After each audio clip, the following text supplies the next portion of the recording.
Dobrý deň, v tejto nahrávke si ukážeme riešenie goniometrických rovníc. Vypočítame si rovničku kosinus 3x minus pi štvrť rovná sa minus odmocnina z 3 lomené 2. Tak, spýtam sa Marcela, ako by riešil túto goniometrickú rovnicu.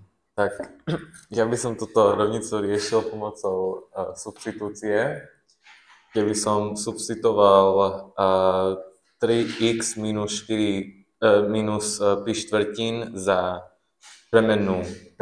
Výborne. No a nahradil by si tento výraz premennou t. A potom by som to normálne riešil, že cos t sa rovná minus odmocnina z 3 lomeno 2. By som si nakreslil jednotkovú kružnicu a by som si vyznačil na x-ovej osi minus odmocnina z 3 lomeno 2, ale tiež si urobím pomocný bod na kladnej strane, aby som mohol vidieť, že aký to je uhol. Myslíš tento plus odmocnina z 3 lomené 2 zrejme? Áno. No vidíš, tak nakoniec budeš ty viacej rozprávať, mohol si ty mať lepší mikrofón. No, tak hovor. Potom si spojím stred kružnice s bodmi, ktorých som vytvoril na tej kružnici. No ešte nemám body, takže vediem tu asi tú rovnobežku cez ten bod minus odmocnina z 3 lomené 2.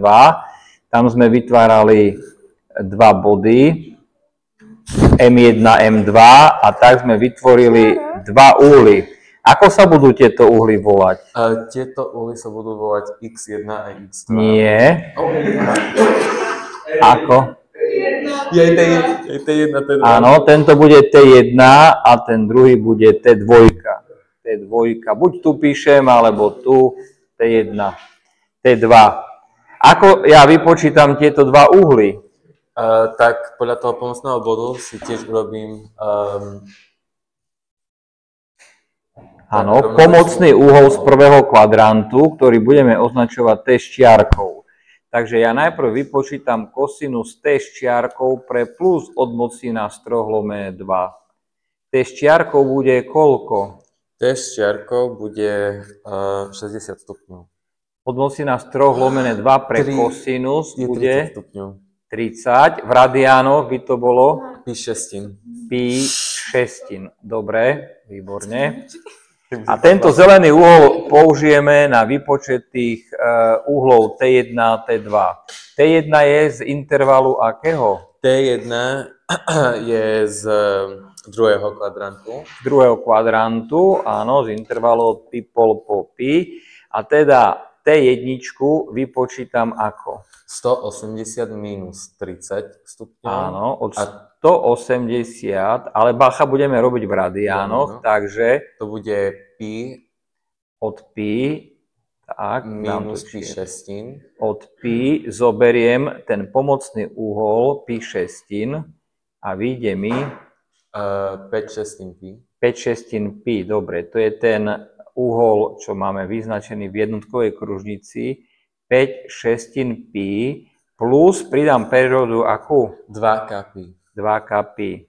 Druhý uhol T2 je z ktorého kvadrantu? Je z tretieho kvadrantu. Z tretieho kvadrantu. V treťom kvadrante dostávam uhol znova pomocou toho pomocného uhla a to ako?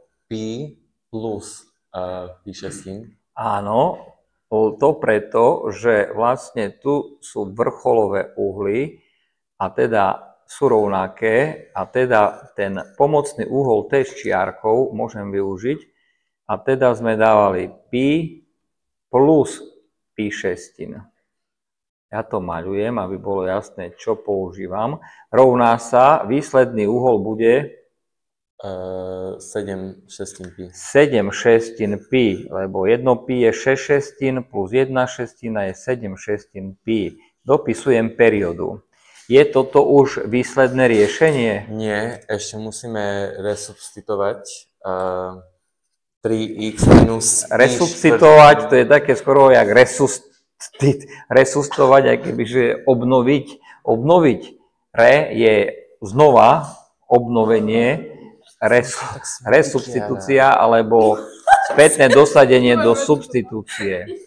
Nie rehoď do nahrávky, že keď ju kde zverejním, tak bude všade, že sa tu bavíš. No tak ideme resubstitúciu využiť. Takže Chiara, budeš tam, či Chiara si, no dobre, Chiara. 3x minus pi štvrtín. 3x minus pi štvrtín rovná sa, a tu dosadzujeme teda do tejto substitúcie, do tohto okienka za t raz t1 a raz t2.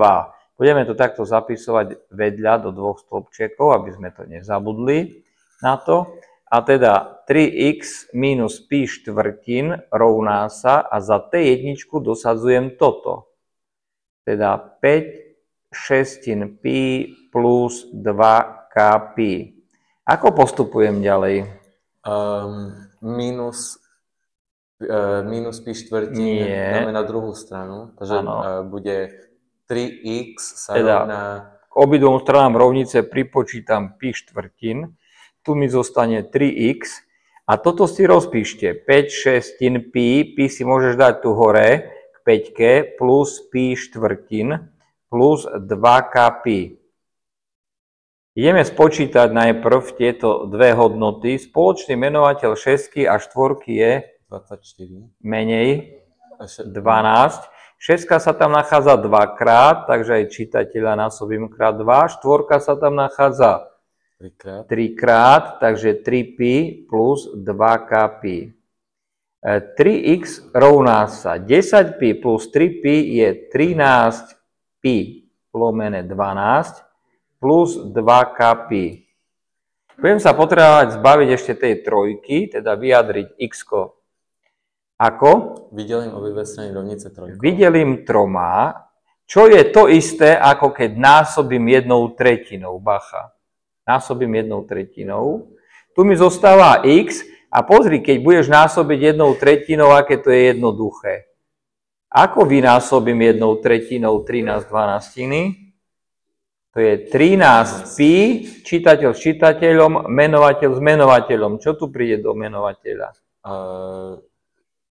36. 36 plus. A tu delím troma? Takže 2/3 kapy. 2/3 k krát pi. Dobre, Marcel, ďakujem za spoluprácu. Daj mikrofónik Chiare, lebo Chiara chce rozprávať. Chceš, rozprávaš mi tu. Takže 3x minus pi štvrtinky rovná sa... Čo dosadzujem za t2, Chiara? 7 šestín pi. Áno, 7 šestín pi. Plus 2k pi. 2k pi, áno. To sme zobrali odtiaľ, hej. A teraz 3x, čo mám k obidvom stranám rovnice? Pripočítať pi štvrtín. Výborne, tu mi ostane 3x a toto si rozpíšem. 7 pi šestín plus pi štvrtín a periódu len nechám tam na konci. Obetuj ten jeden riadoček, aby si toto pekne spočítalo. Spoločný menovateľ je? Tiež 12. 12, 6 sa tam nachádza 2 krát. Takže bude 14 pi plus 3 pi. Plus 3 pi. Plus 2k pi. Z toho 3x rovná sa 17 pi. 17 12. pi delené 12 plus 2k pi. X rovná sa, ako sa zbavím trojky. No dáme deleno 3. Delené 3, čo je to isté ako násobiť 1/3. Čo je lepšie, lebo tento zlomok násobiť krát 1/3 je jednoduché. Ako? Čo zostáva? 17 pi 36. Lomené 36, áno. Ale nezabudnem aj periódu. Tou 1/3 bacha násobíš aj tento ščítanec aj tento. Takže tu zostáva pi. Dobre. To je druhý koreň a to, čo sme s Marcelom rátali, bol prvý koreň. Ešte niečo potrebujeme robiť? Či je to, už sú to korene? No, už Áno, záver. áno, prípadne zapísať ako záver, že riešením je zjednotenie všetkých týchto takýchto koreňov. Ďakujem, Kiara, za spoluprácu. 17/36 pi plus 2/3 k krát pi. Dobre, tak toto je výsledok.